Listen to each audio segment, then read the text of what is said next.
Once the buyer's offer is signed by all parties, you are officially under contract and the ball starts rolling. Today, I'm going to give you an overview of the closing process from the seller's point of view.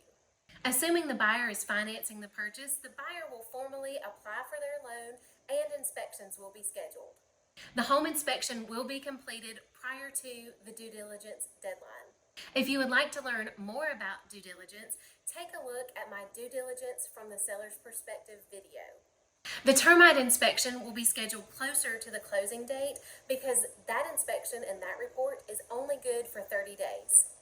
If any repairs are requested by the buyer's agent will let me know, and then you and I will discuss your options.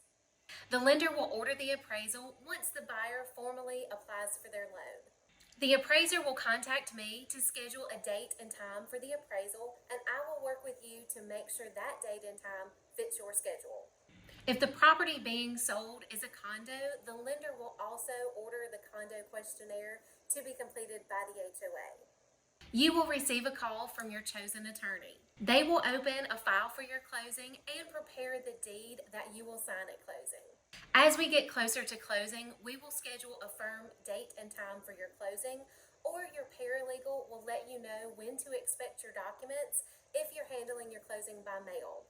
99% of the time, closing will happen on the date listed on the contract.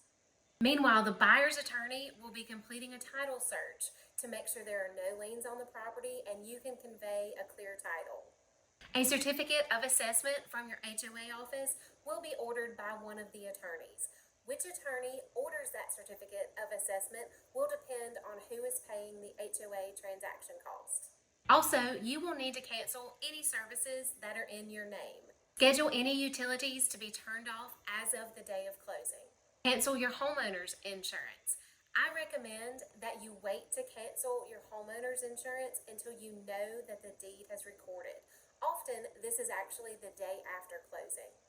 Cancel any landscaping services and pest control services. You will also need to update your address with the post office. Buyers will complete a walkthrough 1 to 2 days prior to closing. You will need to have everything out of your home on the day of closing.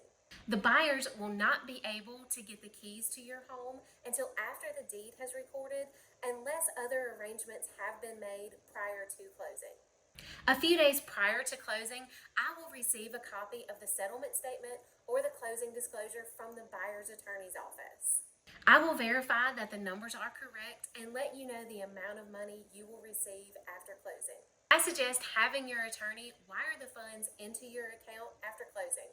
This way, you receive the funds quicker and they are available sooner.